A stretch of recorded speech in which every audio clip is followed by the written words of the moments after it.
시편 51편입니다. 오늘 이 말씀은 표제어에 나와 있는 것처럼 다윗의 시입니다. 다윗이 밧세바와 동침한 후 선지자 나단이 왔을 때 회개했던 내용을 이제 훗날 시로 적은 거겠죠. 왜 제가 훗날이라고 그러냐면 회개를 이렇게 점잖게 또 이렇게 문자 써가면서 이렇게 아름다운 시로 할 수는 없죠. 그러니까 그때 했던 회개를 아마 이제 좀 진정된 뒤에 다시 시로 쓴 것 같아요. 뭐 그거야 이제 정확한 것은 훗날 살고 있는 우리가 알 수는 없죠. 우리가 그동안 고라의 시를 쭉 봤고 어제는 아삽의 시를 봤어요. 이제 시편이 주로 다윗의 시가 제일 많은데 그 중에 고라나 아삽 같은 소수 사람들이 쓴 시들이 그동안 우리가 봤던 거죠. 이제 오늘서부터는 본격적으로 또 다윗의 시들이 이어집니다. 근데 다윗의 시의 배경이 밧세바 사건 후에 지었다 하는 것이 의미가 있습니다. 그래서 이 시는 회개의 시입니다. 밧세바 사건 이후에 다윗은 신앙관이나 인생관에 어떤 변화가 획기적인 변화가 있었다 하는 것을 우리는 알 수 있습니다. 다윗이 밧세바 사건 이전에는 굉장히 믿음이 좋고 인격이 훌륭한 그런 사람으로 기록이 돼 있고 이 밧세바 사건 이전에 다윗의 기록인 사무엘상이나 이런 데를 보면 흠이 없어 보이는 그런 사람입니다. 사울을 죽이지 않고 놔주는 것도 그렇고 요나단과의 문제도 그렇고 또 왕이 되는 절차에서도 뭐 욕심껏 서두르고 뭐 이렇게 하지 않고 오히려 거기서 다윗의 생각과 어긋나게 사람을 죽이고 암살하고 하는 사람들을 멀리하고 책망하고 하는 그런 모습도 보여주고 이제 남북 전체 첫 번째 이제 유다의 왕이 될 때도 그랬고 남북 전체를 통틀어서 통일 왕이 되는 절차에서도 다윗이 우리 같으면 저렇게 못했을 것 같은 그런 인격적인 모습을 많이 보여줍니다. 근데 그렇게 나가던 다윗이 갑자기 밧세바 사건을 저질렀어요.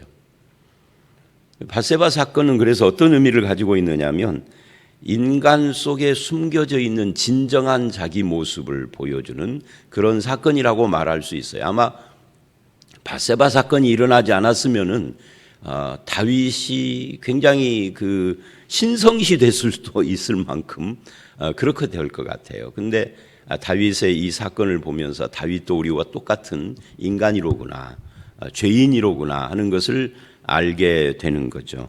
이건 굉장히 중요해요. 우리에게도 중요하지만 다윗 자신에게도 중요한 것이죠.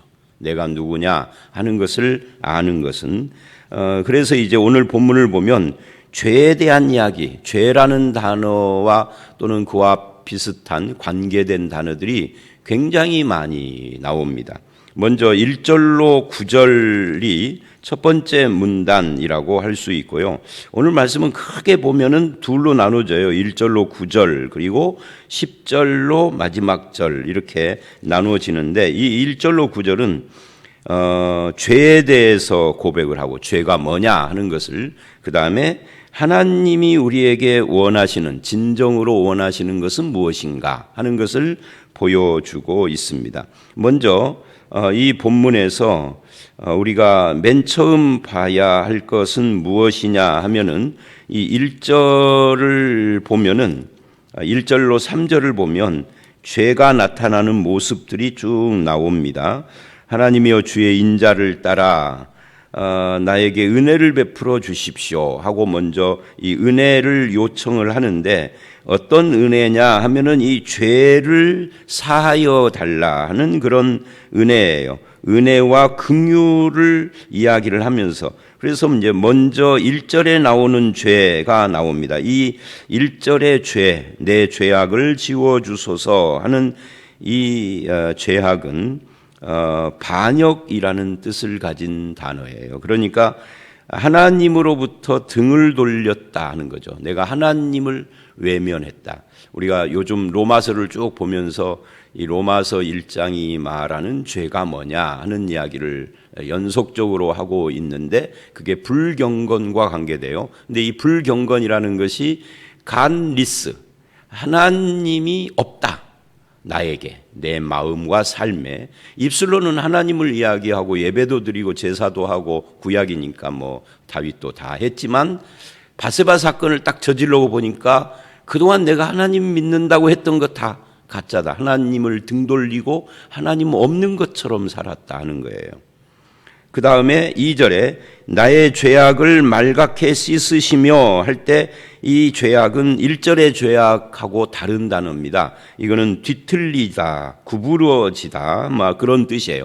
뒤틀리고 구부러졌다. 이거는 이제 하나님과의 관계에서는 반역을 이야기를 했고, 요거는 일종의 인간성과 관계가 되는 겁니다.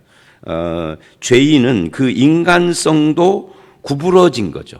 뒤틀리고 삐뚤어지고 구부러지고 이런 것들이 그 인간성 속에 자리를 잡는 겁니다. 그리고 2절에 나의 죄를 깨끗이 씻어달라고 할 때 나의 죄, 이 문제와 3절에 내 죄과를 아오니 내 죄가 할 때 이 죄에는 관역을 빗맞추다 하는 그런 뜻입니다.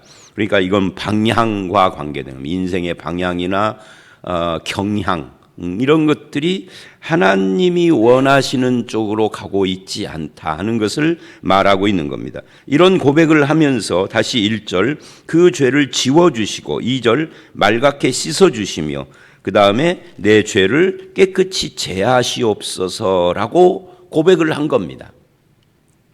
이거를 할 수 있는 것은 하나님만 하실 수 있는 거죠. 인간이 면벽수도를 한다든지 자기 수양을 통해서는 여러분 생각을 해보세요. 내 죄를 내 스스로가 용서하고 씻고 할 수가 없는 겁니다. 내가 내 죄를 셀프로 용서하고 씻는 것은 이건 심리적인 문제지 실제 이야기가 아니에요. 근데 현대인들은 이 심리적인 문제에 굉장히 많이 노출되어 있습니다. 심리학이나 상담학이라는 것이 옛날 우리 못 살던 시대에는 그런 거 필요 없었잖아요. 그 참 희한한 것은요. 못 살던 시대에는 정신병도 적었어. 근데 삶이 좀 살만해진 시대가 되면서 정신병도 많아지고 그러다 보니까 심리적인 거, 상담적인 그런 것들이 굉장히 일반에게도 많이 노출이 되고 알려졌는데 그 심리 상담이 잘못 오용되면은요 셀프 용서하는 거예요. 셀프 나 스스로를 그러니까 자기를 용서하고 용납해야 건강해진다는 이거. 뭐가 건강해져요? 육체와 이 마음이 건강해진다는 거죠. 근데 그것이 하나님의 용서는 아니죠. 중요한 것은 하나님의 용서를 어떻게 할 것이냐. 하나님 패스. 하나님을 인정 안 하는 거예요. 그래서 그런데 이 본문은 지금 그런 셀프 용서를 말하는 게 아니라 하나님의 용서, 지우고 씻으시고 제하시고 요거는 하나님만 하신다. 이제 신약에서는 그 대답을 구약은 그림 언어로 제사 이야기를 하는데 이제 여기 뒤에 가보면은 10절에 이제 이 제사 문제보다 마음 문제를 이야기를 하고 16, 17절을 보면 하나님은 제사를 기뻐하지 않는다로 가지만 일단 하나님이 주신 형식적인 제도는 제사예요. 근데 신약에 가면은 그 제사가 예수 그리스도의 십자가가 되는 거죠. 그래서 하나님이 우리 죄를 어떻게 제하시고 씻으시고 그러느냐 하면은 예수 그리스도를 통해서 십자가를 통해서 그 십자가에 달리신 예수님을 우리가 믿고 회개하는 것이 죄를 씻고 제하여지는 방법이다라고 말을 합니다. 자, 어쨌든 3절을 보면 이 죄가 항상 내 앞에 있다. 그 전에는 몰랐는데 밧세바 죄를 짓고 보니까 나는 엄청난 죄인이로구나. 늘 죄를 짓고 있구나 하는 것을 깨달은 거예요. 그래서 다윗이 이제 이런 고백을 쭉 하는데 결국 다윗의 이 고백한 죄라는 것은 뭐냐 하면은 4절을 보니까 내가 주께만 범죄하여 주의 목전에 악을 행하여 싸우니라고 해요. 이 사실은 이 말은 정확하게 말하면 틀린 거잖아요.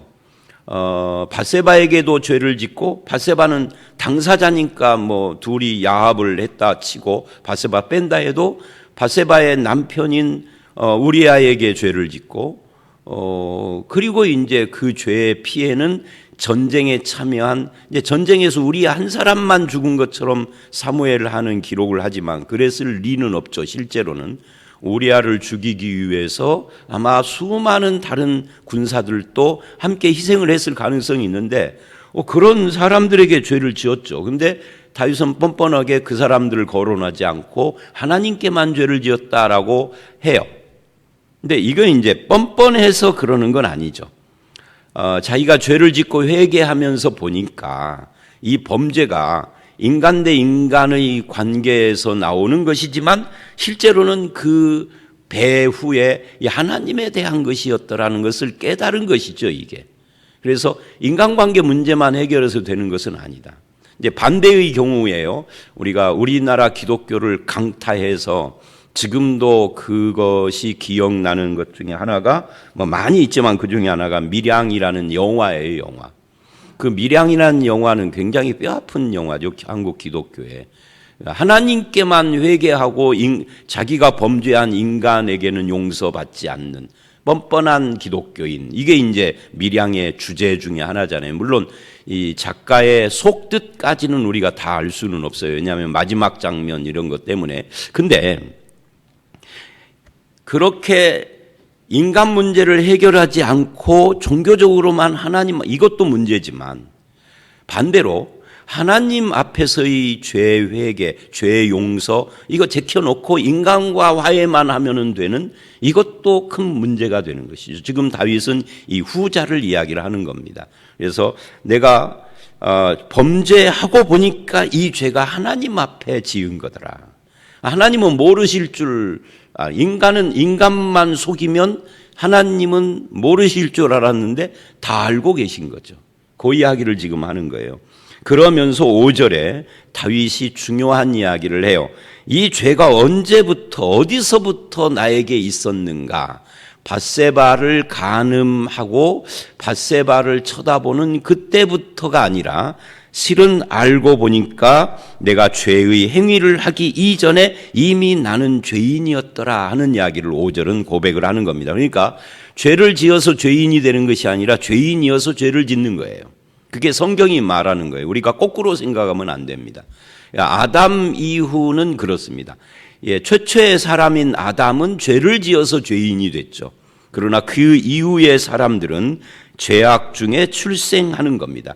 어머니가 죄 중에서 나를 잉태.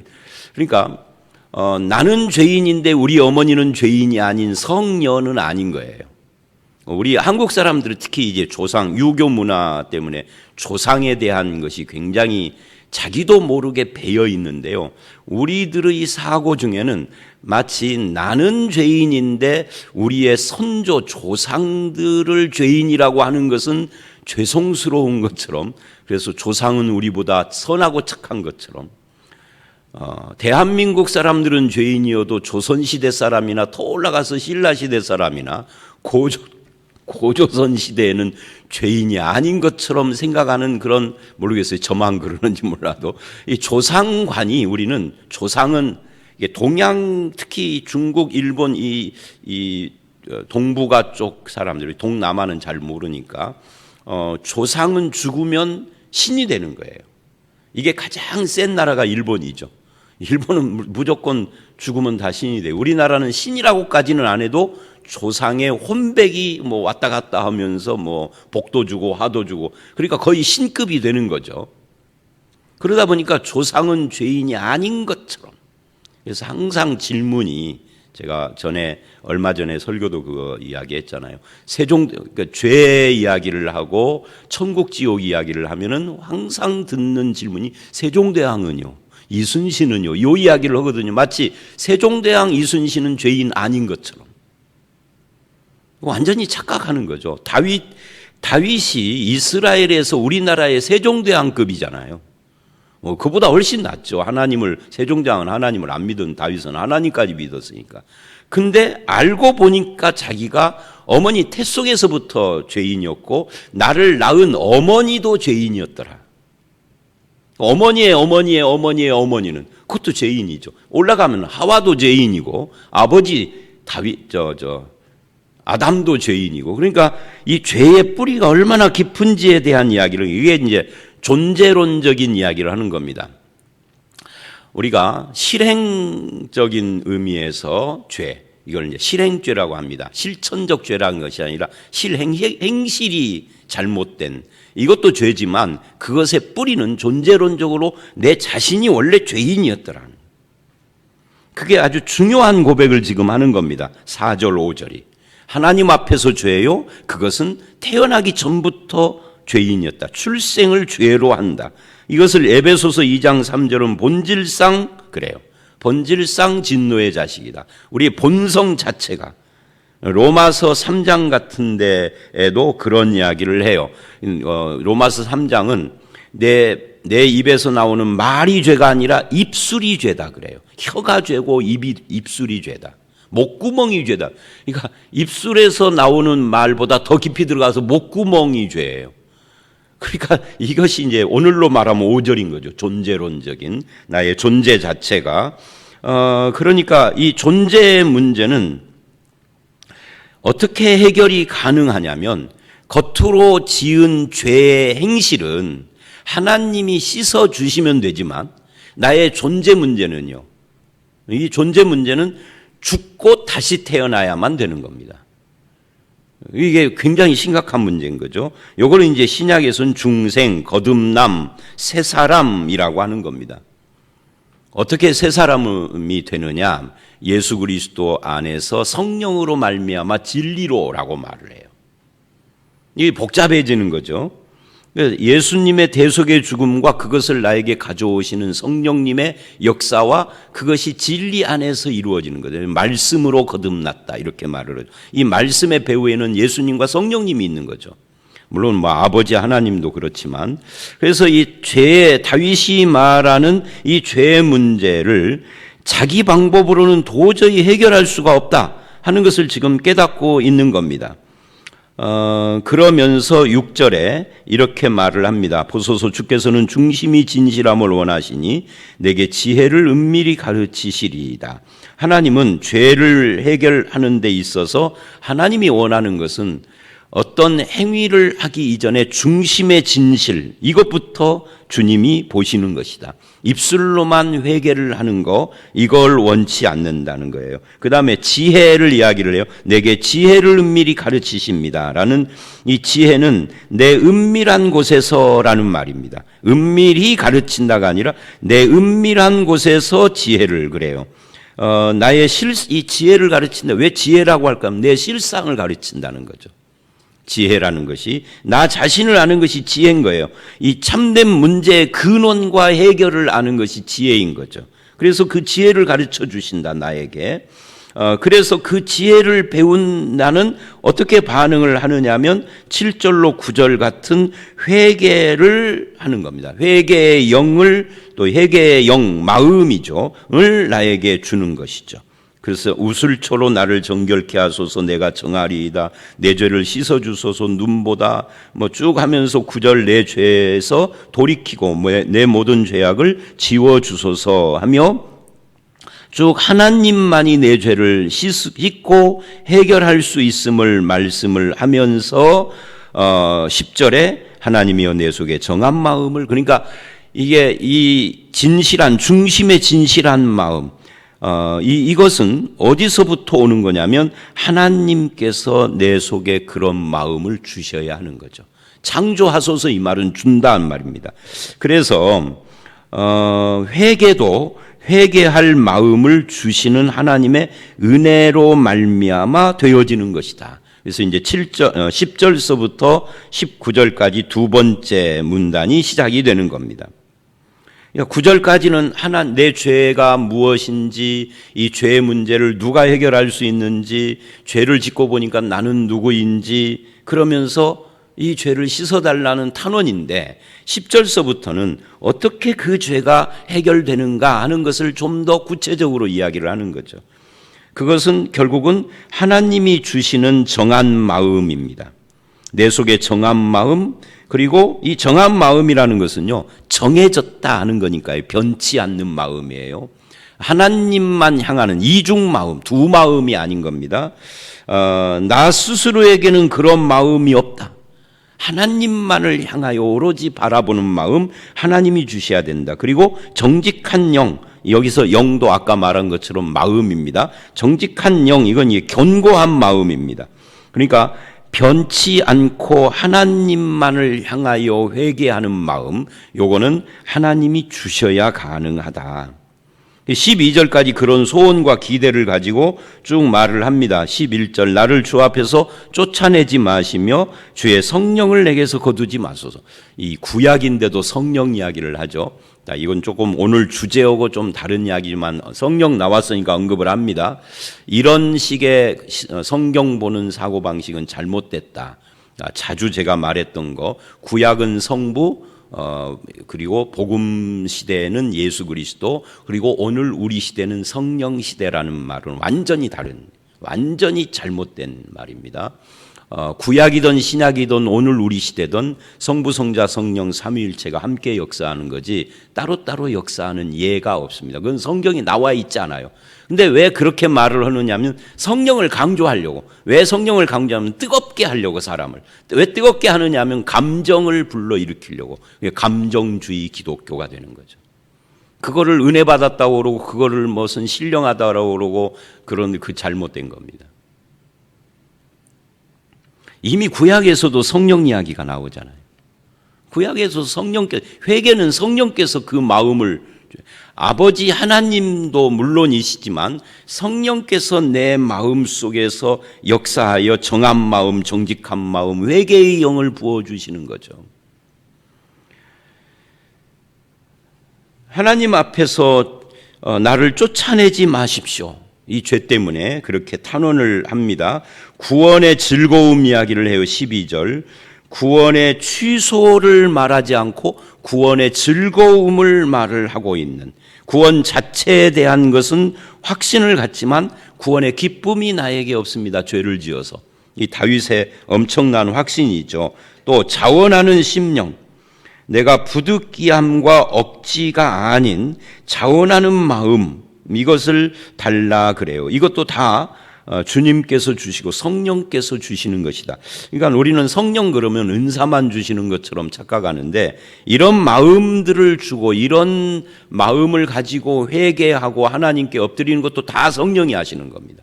그러니까 조금 더 구체적으로 이야기를 하면, 이 새벽에 정말 오늘 3.1절이고 오늘 다행히 비가 와가지고 놀러를 못 가게 됐습니다만, 다행이라는 말이 좀 이상한데 요즘은 뭐 비 안 와도 코로나 때문에 어디 놀러를 못 가죠. 근데 이 3.1절 이 휴일, 모처럼 맞은 휴일인데도 오늘은 좀 쉴까 했지만 내 마음속에 그래도 하고 일어나게 한 것도 누가 한 거예요? 내 의지만 한 것은 아니다 그 말이죠. 성령께서, 그러니까 성령께서 역사하는 범위가 굉장히 넓은 거지, 그 좁은 은사 주는 것만 하는 것처럼 이 성령을 좁히면 안 돼요. 우리의 삶의 모든, 특히 영적이고 신앙적인 문제는 다 성령께서 관여하시는 거죠. 자, 다시 그래서 13, 14, 15절을 보면 이상과 같은 10절로 12절 같은 그런 은혜를 베푸시면, 그러면 그리하면 그러죠. 내가 범죄자에게 주의 도를, 그러니까 내 문제를 해결한 뒤에는 다른 사람, 다른 죄인들에게도 하나님의 말씀을 가르쳐 저들도 회개하게 하는데 내가 쓰임받기를 원합니다. 또 14절, 하나님이여 나의 구원의 하나님이여 피 흘린 죄에서 나를 건지소서, 내 혀가 주의 의를 높이, 그러니까 내가 하나님의 그 사하심을 받은 뒤에 하나님을 높이는, 영광 돌리는 일을 하고 싶습니다 라고 14절 15절이 말을 해요. 내 입술을 열어 주를 찬송하여 전파하겠습니다. 그러니까 나뿐만 아니라 다른 사람에게도. 그러면서 16, 17절에 아주 중요한 이야기를 하죠. 구약에는 사죄 받는 길이 제사, 제물을 드리는 제사밖에 없는 걸로 알고 있었는데 다윗에게 와서 드디어 다윗 이전에는 이렇게 말을 사람들이 잘 안 했어요. 그냥 아브라함이 제사 드렸다, 뭐 야곱이 제사했다, 뭐 이런 식의 이야기, 제단을 쌓았다 이렇게 표현을 했는데 다윗은 이거를 조금 더 구체적으로 들어가서 하나님이 구하는, 하나님이 원하는 것은 제사가 아니다. 그러면 이제 다윗은 제사 안 드렸느냐? 다윗 이후로는 제사 드릴 필요가 없느냐? 그 말이 아니죠. 여기서는 제사 행위 자체가 쓸데없다 이 말이 아니라 제사라는 행위만으로는 아니다는 거죠. 제사를 오늘 우리로 말하면 예배. 여러분, 하나님은 예배 행위가 아니라 예배자의 마음을 원합니다 하는 이 말은 그럼 다음 주부터 예배 안 드려도 되는구나 그건가요? 아니죠. 예배라는 행위를 하지만 거기에 우리 마음을 드려야 된다는 이야기지 이거다 저거다의 문제가 아니다. 뭐 이거냐 저거냐 둘 중에 하나 이런 이야기가 아니라고요. 그러니까 인간의 언어라는 것은 그런 어떤 초점이 어디에 있느냐를 잘 봐요. 다윗도 마찬가지. 하나님이 기뻐하는 것은 제사가 아니다 이 말은 이제부터 제사를 폐한다가 아니에요. 예수 그리스도가 오시기 전까지는 제사가 폐해지지 않습니다. 예수님이 오신 뒤에는 제사가 폐해진다기보다는 제사를 예수님이 완성하셔서 이제는 구약의 제사를 드릴 필요가 없게 된 거죠. 그러나 예수가 오시기 전까지는 제사가 폐해지지 않습니다. 다만 제사라는 행위 이전에 하나님이 더 기뻐하는 것은 제사의 원뜻, 속뜻인 상한 심령. 상한 심령 회개하는 마음 없이 하는 제사는 형식적인 것이다. 그 이야기를 지금 하는 거죠. 형식으로 예배, 신약의 예배도 마찬가지요. 예배의 형식 속에 마음이 빠지면 안 되는 거죠. 그래서 예수님 뭐라고 그래요? 이 신령과 진정으로, 이 성령과 진리로 우리가 하나님 앞에 예배하는 자를 찾으신다 하는 것도 예배라고 하는 형식 자체를 폐지하고 그거 필요 없다라고 말한 건 아닙니다. 우리의 마음 자세하고 관계가 되는 거죠. 그러니까 상한 심령, 상하고 통회하는 마음, 이거를 주님은 더 기뻐하신다라고 말을 하면서 주의 은택으로 시온의 선을 행하고 예루살렘의 성을 쌓으소서. 그러니까 하나님의 은혜가 필요합니다라는 이야기예요. 그때에 그렇게 하나님의 은혜를 부어주실 때 그때 주께서 의로운 제사와 번제와 온전한 번제를 기뻐하여. 여기 의로운 제사 번제는 뭐냐 할 때 그게 바로 앞에 16절에 하나님은 제사를 기뻐하지 않는다 했는데 여기서는 그걸 기뻐한다 그러거든요.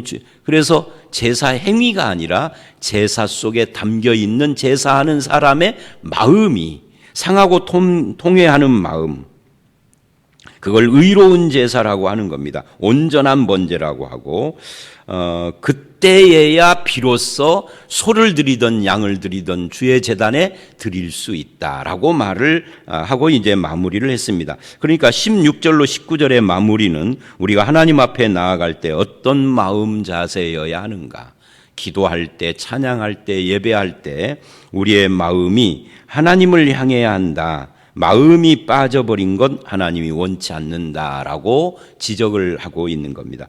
자, 오늘 말씀은 사실은 굉장히 많은 내용을 품고 있지만 사실 전체가 죄는 뭐며 그거를 어떻게 해결하느냐 하는 문제예요.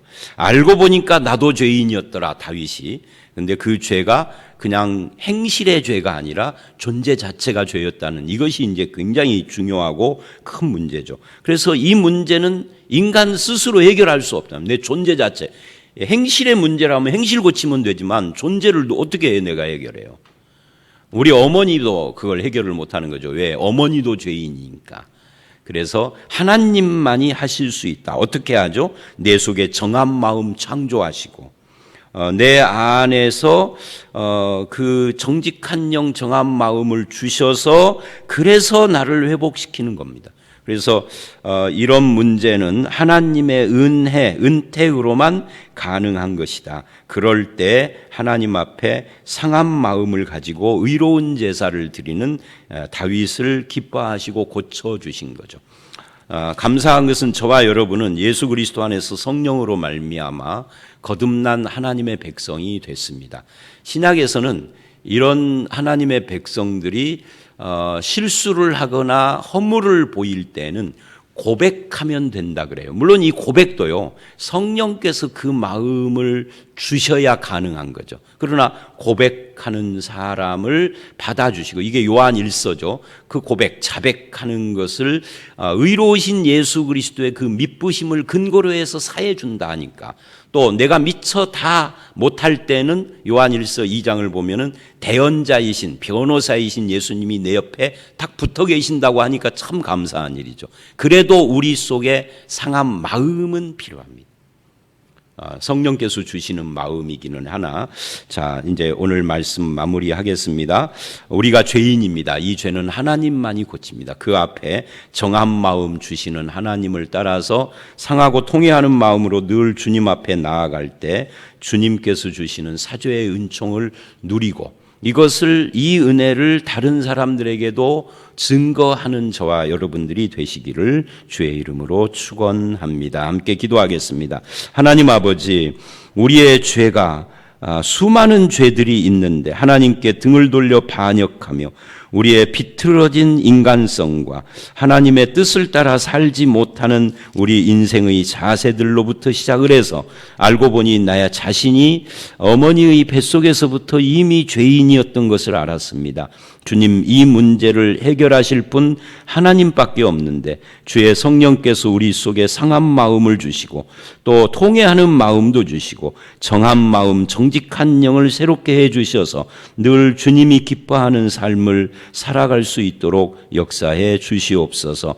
주 앞에 온전한 믿음으로 살아가는 삶을 통해서 다른 사람들에게 주님을 증거하는 주님의 백성들이 되기를 간절히 소원하오며 예수님 이름으로 기도드려 싸움나이다. 아멘.